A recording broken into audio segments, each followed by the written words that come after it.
Hey everybody, let's do some Unit 2 problems.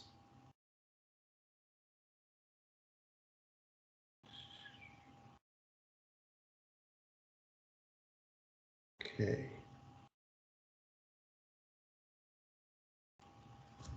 So let's start with budgeting from section 7.2. This thing over here. Find the annual cost of buying a McDonald's Egg McMuffin for $2.79 plus 7% sales tax once per week. What if you get a cup of coffee? That's $1.07 after tax. So let's see if we can do this here. All right, so first thing first, you have to know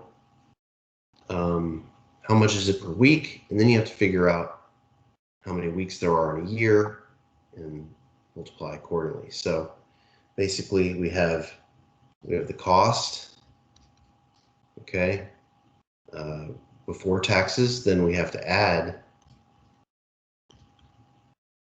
the cost times the tax rate, right, to figure out what the tax is, right? So this is the after-tax amount, right? Total for one Egg McMuffin.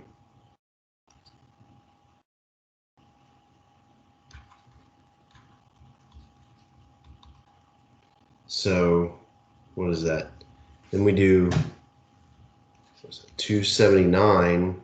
Notice I can rewrite this as 1 plus 0.07 if I factor, right, the cost out. So it's cost times 1 plus 0.07, and that's the cost for 1 week.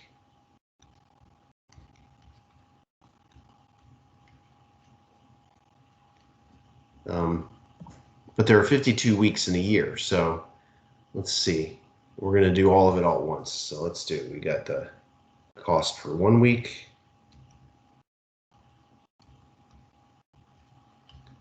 times 52 weeks in a year. So this really is the cost per week, right? So the units will cancel out, right? This is like 1 over weeks, and this is weeks over a year, so that now it's going to be cost per year, right?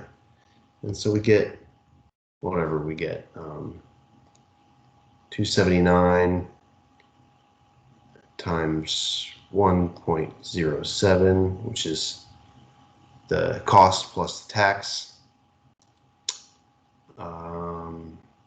Incidentally, that's why the coffee is $1.07 after tax, because the coffee is $1. Multiplied by 52. Okay, and you round off the nearest penny all the time because it's money. So it's 155 bucks. 24. Okay. Of course, if you did this twice a week, that would be 2 times that many. If you did it every day, this would be times 365, right? So you can see how this works in general. If you get coffee,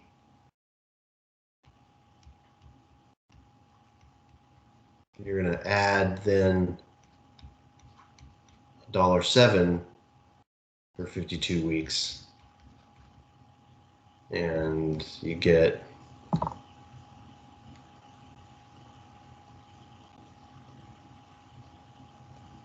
about another 55 bucks, 210.88. When I was working through these problems, I noticed that I need to really think about my spending habits. These sections make you a little bit self-conscious about how you spend. Okay, Part B, find the amount that would be left in a budget for variable expenses. Those are the expenses that are not fixed. So things like your house payment, your utilities, although that could be thought of as variable because it's not the same every time, but it's something you do have to pay for every time. Cell phone, stuff like that. Those are fixed costs. Expenses and luxuries are things that you have to buy, but or you don't have to buy them. Those are things that are part of the budget that you could do without, perhaps, or maybe they change depending on the time. We're going to figure out how much is left. So your income, that's how much you have, right? So income minus fixed expenses. This is going to be, what's left for variable and luxuries. How do I spell luxuries? Luxuries.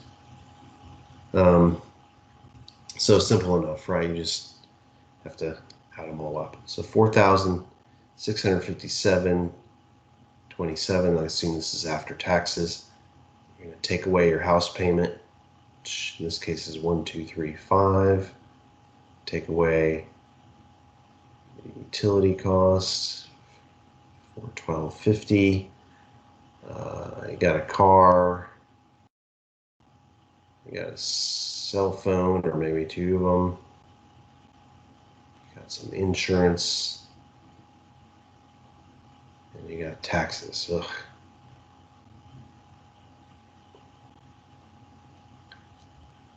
So here, got about 1,800, and this doesn't include like how much you spend on food, right? That's certainly something you have to buy, but that would be considered a variable cost.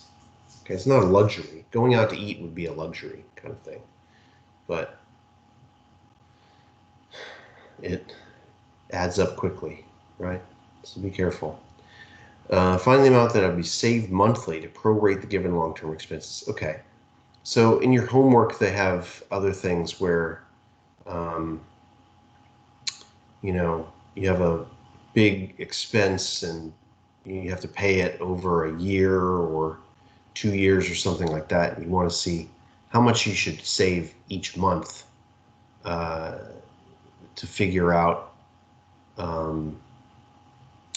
better way that when you pay these big costs in a lump sum, you have them. So it's pretty easy, right? I mean, if you think about it, this example is all based on semi-annual expenses. Tuition, you pay twice a year.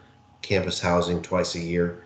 Campus meal plan, twice a year. So you basically take the cost or the price, multiply it by 2, that's the yearly amount, then you divide by 12 to figure out how much you need to save per month. So the total for the year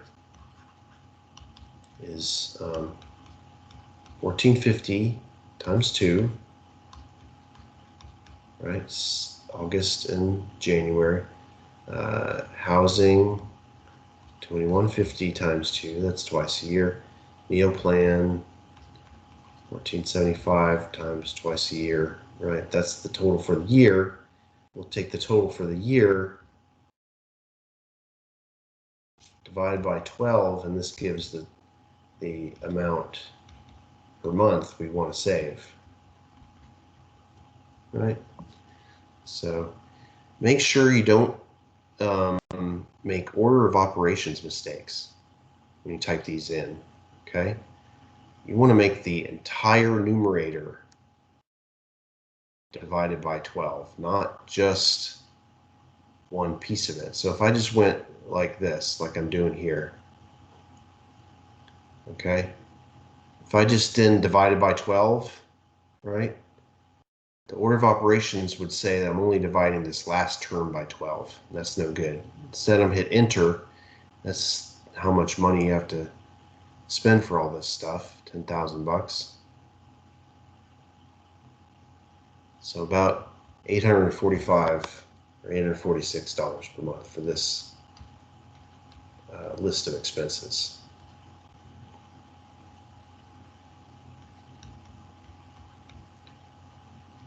So why student loans are such a big expense in the United States, right? Most people can't, especially when they're students, they can't afford to spend stuff like that. And maybe your parents can, or if you have a college fund, you can alleviate some of these costs, but most people can't do that much every single month, right? Just for school. But I mean, it's school and board. All right, second part, simple interest, all right? Most of the stuff we're dealing with in this unit has to do with interest-bearing accounts, or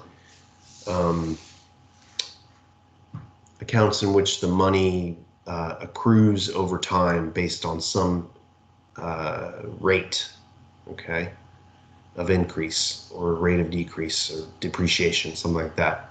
Okay, so here it's just the simple formula, all right? I is the interest, P is the amount that you invest, R is the rate written as a decimal, and T is the number of years that you do it. Okay, R is always a annual rate, okay? So this is rate, which is an annual rate, okay, which is why the T needs to be in years, okay? The P stands for principal, which is the amount invested. So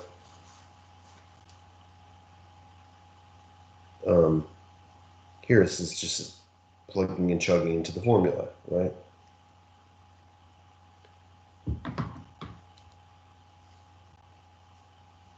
So what we're given is we know that the interest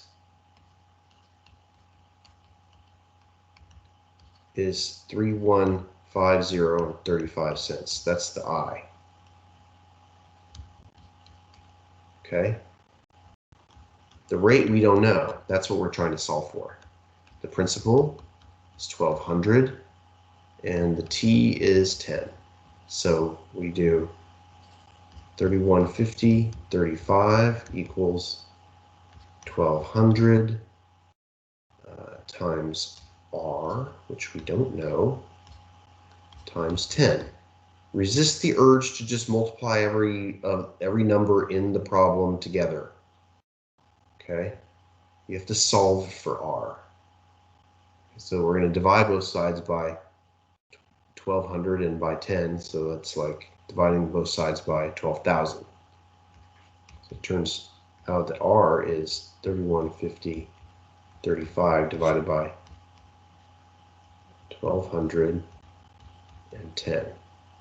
Okay, and round to whatever it says to round to in Alex.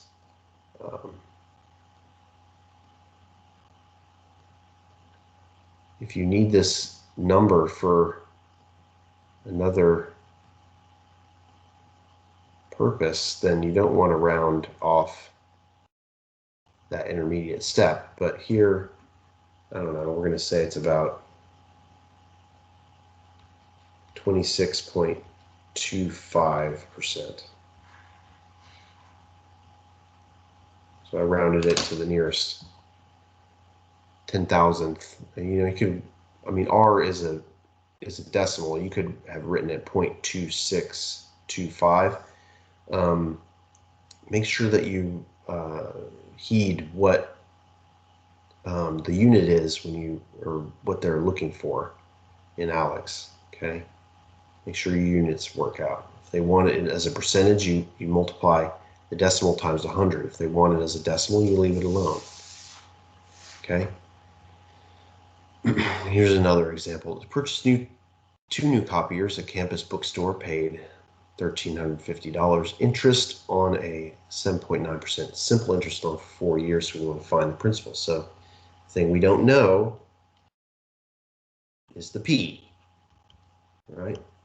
We still know that I equals PRT, so we plug what we know into the space where they go, right? 1350. P we don't know. R is 0.079, right? So we change this to a decimal. We divide by 100, or move the decimal point over 2 places. 4 years, okay? Divide both sides by what's next to the P. We get P is 1350 divided by 0.079 and 4. Make sure you don't make any order of operations mistakes, right? 1350 divided by 0.079. If I did times 4 there, it wouldn't be right, okay? I'm actually dividing by 4 again. Oops. So then this is the principal, $4,272.15. Use common sense on these problems to make sure that whatever the number is you get makes sense. Okay, the interest on something like this in only 4 years shouldn't be more than the principal, right? Stuff like that. Okay. Find the term of the loan. Term of the loan is, if it's a loan, a simple interest loan, term means T. Okay. Annual rate of 12% simple interest amount was $81.90. So once again, I assume you know how to do the problems where it says find the interest. Okay. These ones are the ones I'm showing you are all the different ways, all the different types of things that you could see on your Alex homework and Alex topics, but also possibly on the projects and the written work. So I don't know what the T is, right? So divide both sides by everything. All these problems are the same. Okay, just you have to make sure that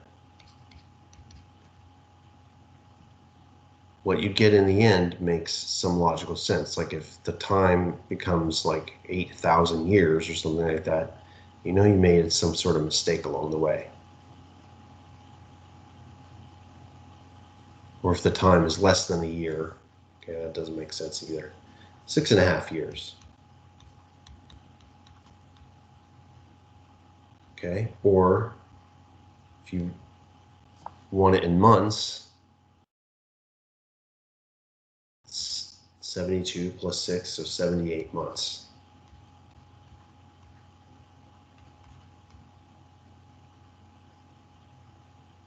Any of you people have babies out there, right? Calculate how old your kid is to the month until about 2 years, and then you stop doing that. But funny, my kid is 15 months old. Oh, okay. Should just say a year and change. Okay, compound interest. This is if you do simple interest for a time, and then you compute that interest and then you lump it back into the principal, and then during the next compounding period of simple interest, you apply the interest to that amount. Okay, so note that here I'm only talking about the interest, but the total amount of this loan that they had to pay off is this plus this, the principal plus the interest. Okay, so that's where this formula is derived from. So the amount, or the future amount, is A. It equals the principal times 1, because you add the principal to the interest, plus the interest that you made in that compounding period. So if the rate is an annual rate and you compound n times per year, then each time you calculate the interest, you get a factor of 1 plus r over n, since the interest rate for 1/nth of the year is r over n. Okay. In order to pay for college, the parents of a small child invest 20 grand in this savings bond and pays 8% interest compounded monthly. What's the future amount if you leave it alone for 16 years? Well, this is just easy plug and chug. P is 20,000. Okay. The R is a rate written as a decimal. Monthly means 12 times a year, and T here is 16 years. So 1 plus R over N to the N T. Make sure you use, watch out your order of operations. 20,000, 1 plus 0.08. And if you make a mistake here and you get that you have saved in 16 years something like, oh, the caret means to the power of, right? It's not times, it's an exponent. If you have the old operating system, you'll have to put in parentheses here. But if you have the new operating system, it looks like this. If you get something like after 16 years at 8% interest compounded monthly, you get that they've saved, I don't know, $2 trillion, you know you made a mistake. Okay, so just have some common sense. So if you did that, it's not bad, right? That's going to help the cost for those parents. Of course, $71,000 16 years from now is probably worth, enough for a cup of coffee. All right, how long will it take? Okay, so these ones here, you will not be tested on these, okay? So I wanted to show you something that wasn't just a plug and chug, which is what a lot of these things are going to be.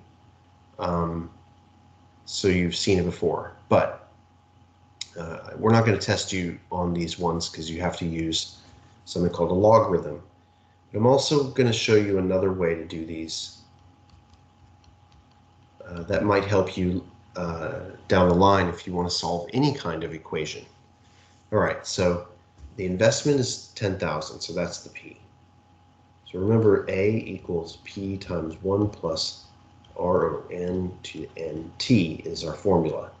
So we know the A is 10,000.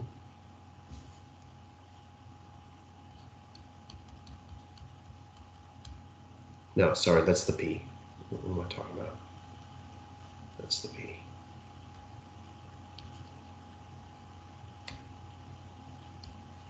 Okay. R is 0.062.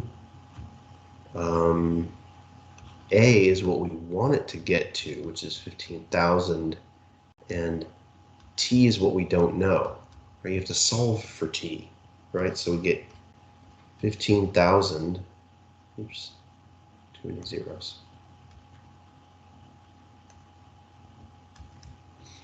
10,000 and 1 plus 0.062 over semi-annually means 2 times a year. So we write that down. And semi, like semicircle. And then 2t up here. Okay, so we don't know what the t is. We need to get the exponential part by itself. Now, if I were to divide both sides by 10,000, right, then I would get 1.5 on that side.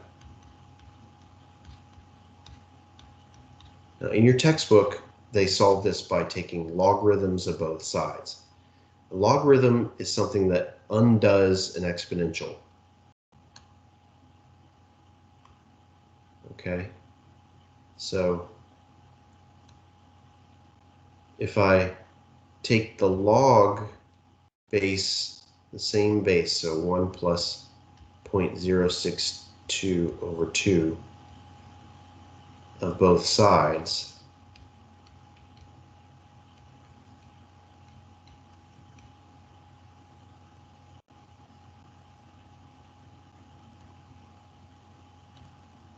okay, then on the right-hand side here, the log and the exponential will cancel one another out. Okay, so this log and this thing go away. So what happens?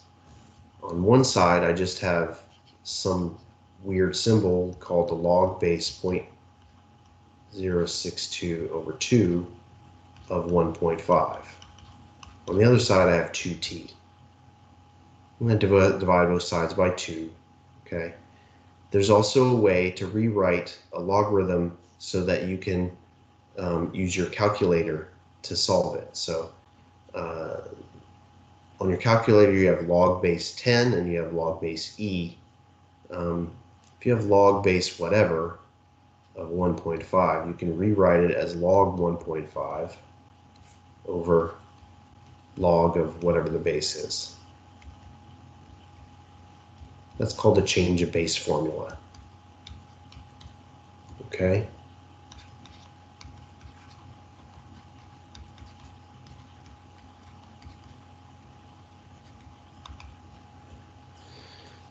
Divided both sides by 2, you get the answer. So we got log of 1.5 divided by, there's going to be 2 on the bottom, and then log of 1 plus 0.062 divided by 2. And so the answer is about 6.64 years.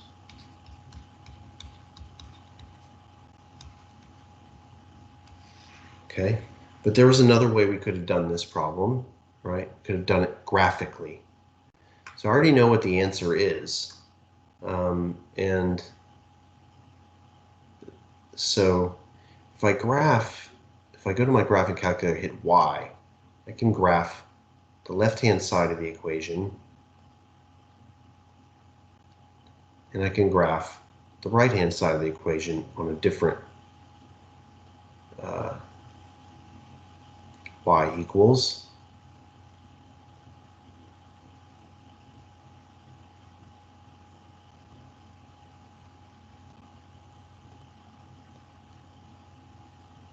And this button here is the variable button, so we don't know what the x is, so, or t, so I hit that. That's the thing I'm solving for, right? Okay, so if I hit graph, I don't see anything, right?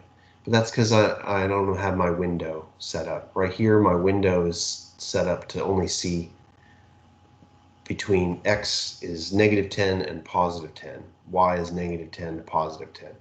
But we know the answer is 6.5 roughly, but the Y values are in the 15,000s, right? So let's go from, I don't know, 14.5 to 15.5 by 500s and see what the graph looks like. See? So one graph is a straight horizontal line, right? Y equals 15,000. The other one is an exponential function that looks like a sail. Okay, but they cross. If I go to second trace, intersect, right? First curve I'm on is the first curve, Y1. I hit enter to say, yes, that's the one I want. Second curve, Y2, that's right, okay. Guess means you move the cursor somewhere close to where it crosses. And look, 6.64 is the x value where they cross. So that's how you can use the graphing calculator to find the answer. Doubling time, it's the same exact thing, okay? So when I say doubling time, that is the amount of time it takes for the investment to double.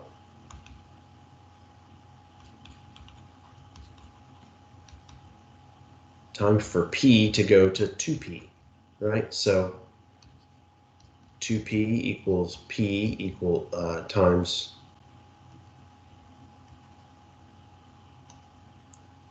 1 plus 0.062 over 2 to the 2T if we're using the same investment as before. It actually doesn't matter what the principal is. The principal could be $1, could be a penny. So long as it's not zero, right, the amount of time it takes will be the same. And it turns out when you divide both sides by P, right, you just get 2 on one side.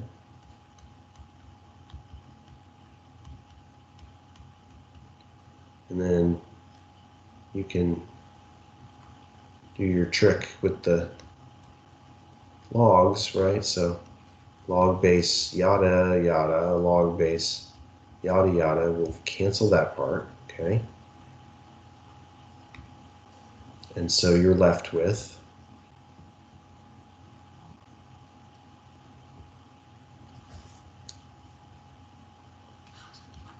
log base 1 plus 0.062 over 2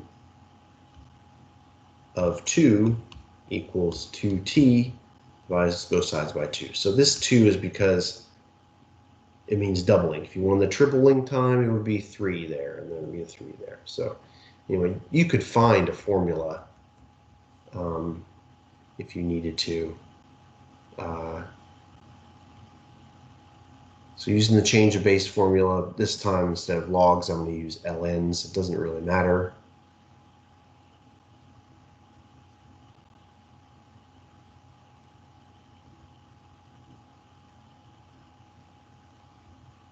Okay, we divide by 2. It takes 11.4 years about.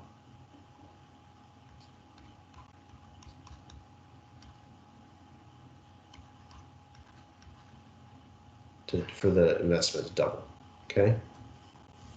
So let me just write this here. I could say this is log 2 over log 1 plus 0.062 over 2. Or if you replace those logs with ln's, okay, the change of base formula doesn't matter if you use the log button or use the ln button. Okay.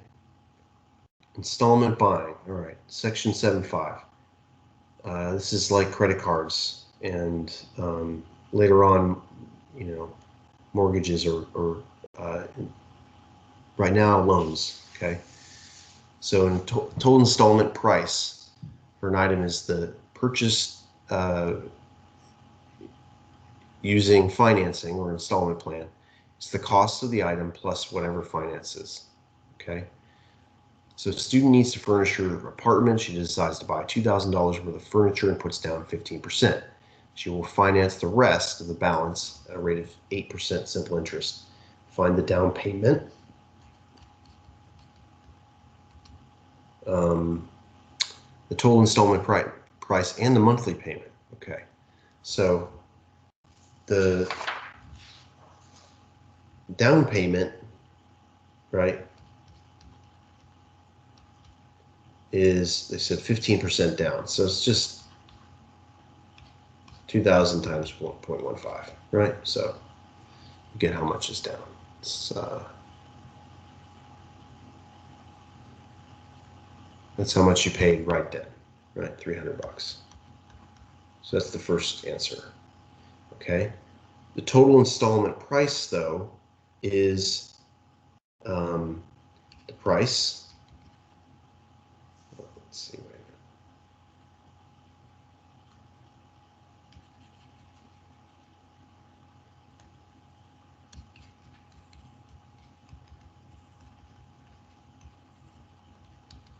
is the price plus the interest. Okay. So the P, the price here is 2,000. Okay. But the interest is only um,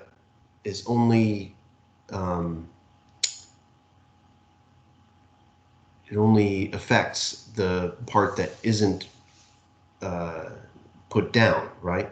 So we're not financing the full 2,000. We're financing 1,700, right? So we take 1,700, and that is financed at 8% simple interest for 3 years. So we figure out what the total amount is that you pay after you've made all your installments. This is how much you had to pay the furniture store. $2,408.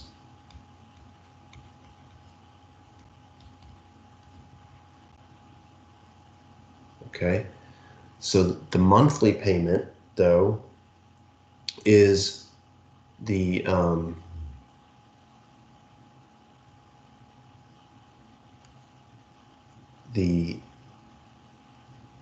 amount financed, okay, divided by, or plus the interest. Sorry, the amount financed, right, plus the interest, which is not the total installment price. So if we want to find the monthly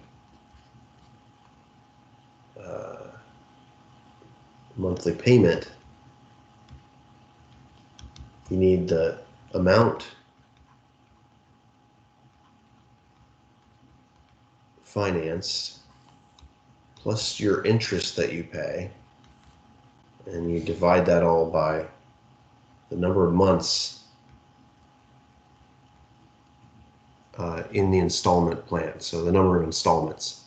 So the amount financed, right, that is 1,700, right? It's the price minus the down payment. The interest we saw was 1,700.08 times 3, right? And the number of months is 3 years times 12 months. Okay.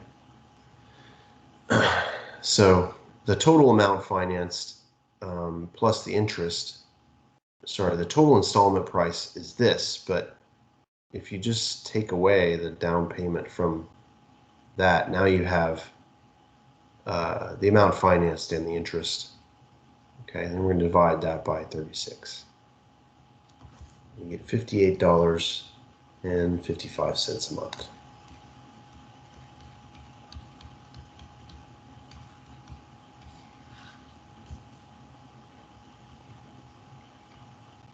Okay.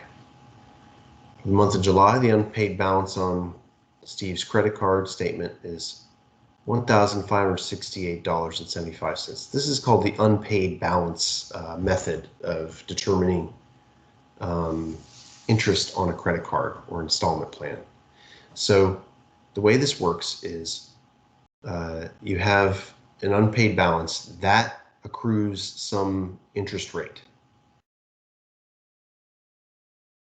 That interest plus the amount you had before becomes the new amount plus any new purchases or minus any payments. So the way we figure out, what's going on here? We're stuck. Okay. Oh, that's fine. Okay. So made purchases and made a payment, and there's interest on the unpaid balance from before. We want to figure out what's the finance charge, then what's the new balance. So to figure out the finance charge,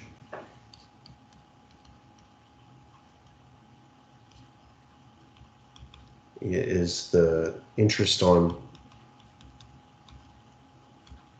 the unpaid balance from the previous term. Okay, so in this case it's 1568.75, and we do 2.4% on it. You get, who knows, 1568.75 times 0.024, $37.65.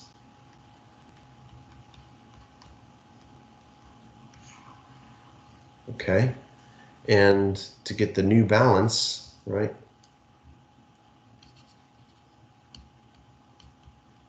I don't mean the shoe New Balance, but the New Balance is the unpaid plus interest plus any new new charges minus the payments. Okay, and 37 that plus 1568.75 is that. We charged $429.16, but we paid $500, and we're left with a balance of $15.35.56. So a little bit less, but still, right?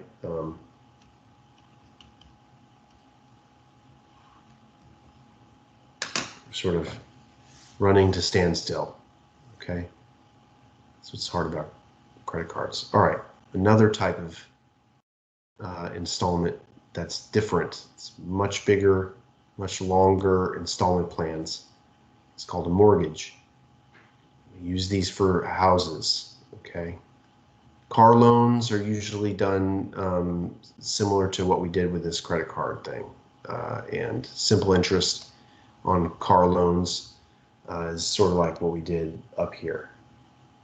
Okay, but mortgages are different. We're going to use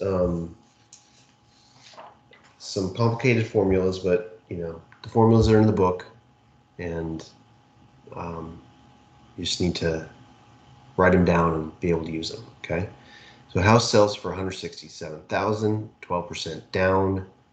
Mortgage is secured at 4.5% for 30 years fixed. Find the down payment, the amount of the mortgage, the monthly payment, the total interest. Okay, so that's a lot of stuff, but let me try to explain all of it. Okay, the amount down, it's very simple. That's just a percentage. So this is 167 G's times 12%. Of course, if you don't pay at least 20%, you may have to pay what's called private mortgage insurance, PMI. Also, if you use something called a escrow account to pay your property taxes and your insurance for you, that there's an extra fee probably. The mortgage lending company is going to have lots of fees. So this is just like the most simple mortgage ever conceived, or what we're going to talk about here. Okay, they're usually not this simple. All right, but anyway, that's how much they put down, 20 grand. Okay, mortgage is secured, so the mortgage is just on the part that is financed, right? So the amount of the mortgage is the amount that you were financing. So this is the price. If you have like closing costs also, you might have to add that in. But price minus the down payment. So in this case, it's 167 even minus 20,040. So it's $146,960. That's the amount that is going to have the rate applied to it. Okay. The monthly payment. This is not as easy as the last one. We have to use a formula.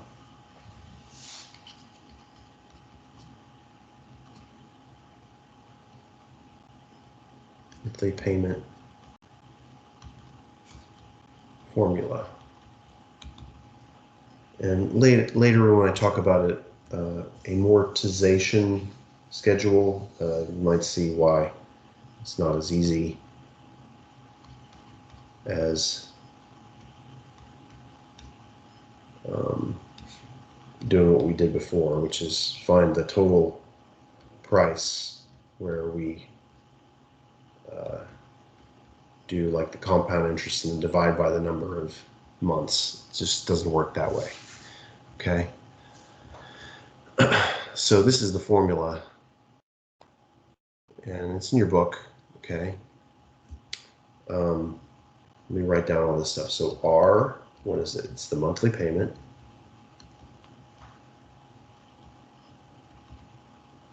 P is the amount financed, or the amount of the mortgage.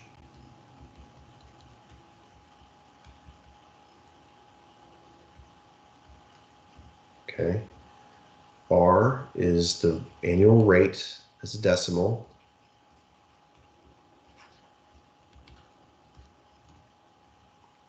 Right. N is the number of payments per year, and that's going to be 12.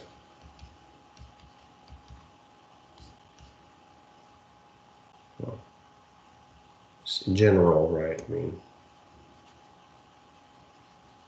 just say number of payments per year.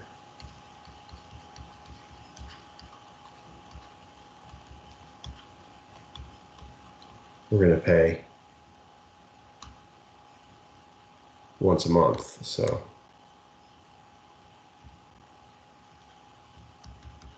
that's going to be 12 for us. Okay. T is the number of years, also known as the term of the mortgage. Okay. And so when we plug all this stuff in,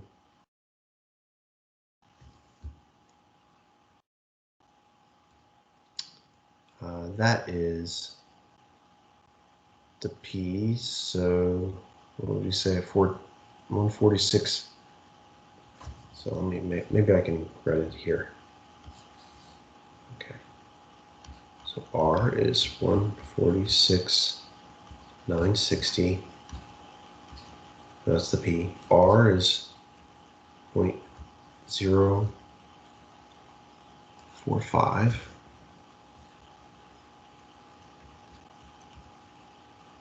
N is 12. All divided by 1 minus 1 plus 0.045 over 12 to the negative 12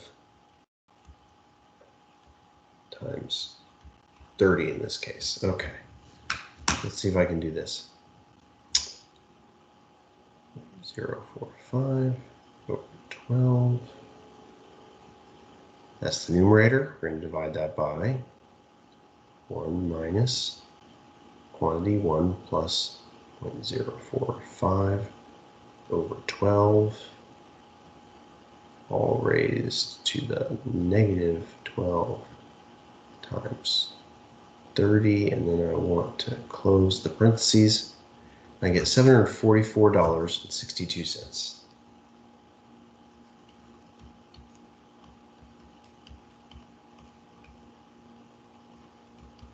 And so once you have the monthly payment, right, that means that the total amount that you pay is R times the number of payments per year times the number of years, right? So I take, and here we're going to round off to the nearest penny, because we're actually going to pay not 63 cents, right? Over 30 years, you're talking about, I don't know, 10 cents. So the accuracy here is not really an issue if we round to the nearest penny before we calculate. So it turns out the amount paid in this one is $268,063.20.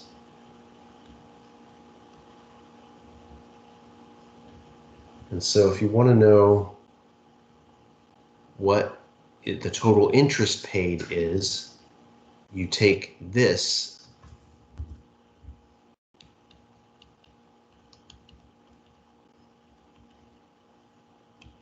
that's the total amount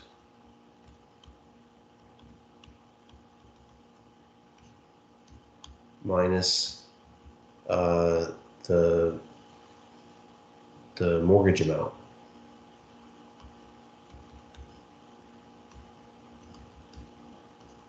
Okay, so that was what was it, 146,960.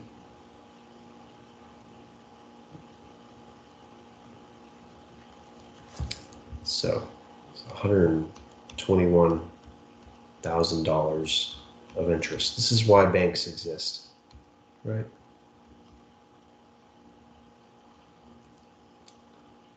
All right, last thing, amortization schedule.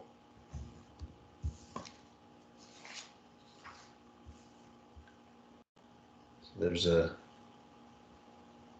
step-by-step process here. One is you first find simple interest for the first month. Okay? Then subtract that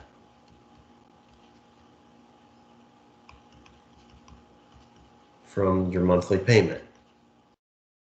Okay? And then this becomes the amount that you pay on the principal.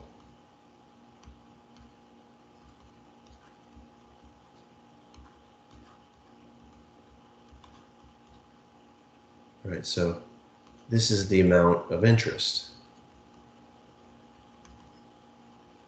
for the first month. Okay? Then you take subtract the thing from part 2 from the principal, and this is the balance on the loan.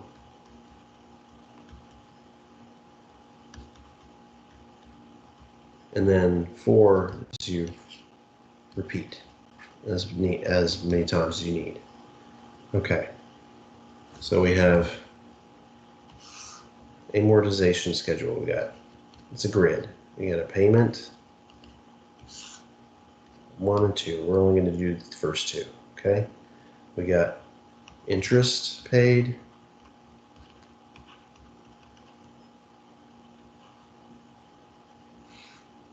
then you got paid on the principal, and you got the balance.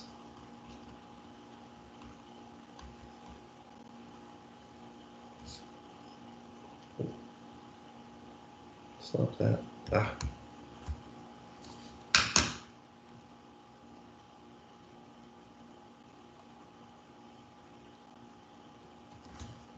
Okay.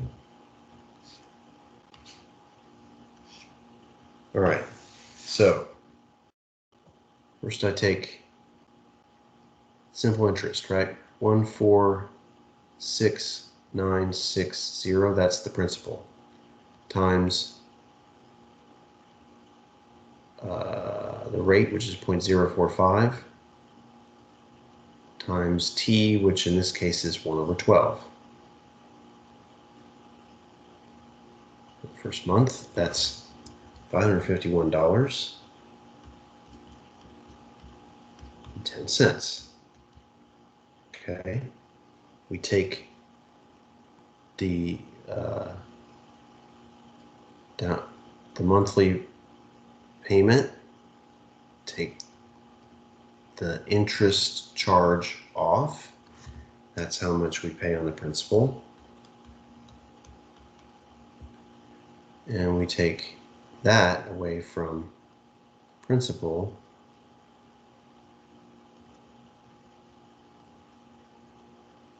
You can see why a computer would do this so well, because it's an iterative process, right? So now things starts over. We take this amount, and that's a new balance. We find its simple interest for 1 month.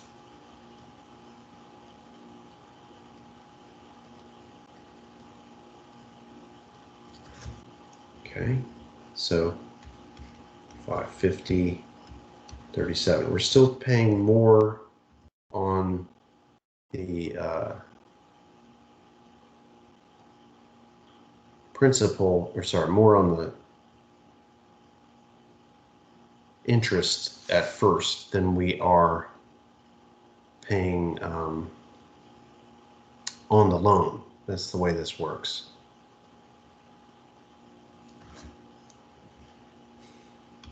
Which is why if you pay a little bit more than the minimum payment, you can save a lot of money. 4676648. Notice that's the new balance for the next payment plan, and that's what I take off the principal.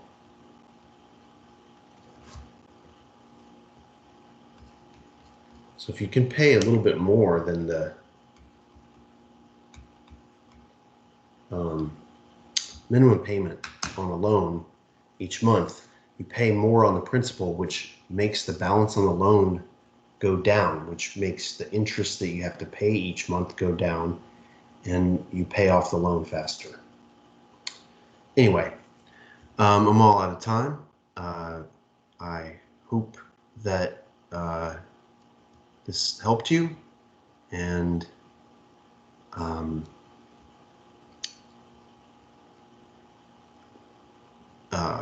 good luck during this unit. Okay, bye.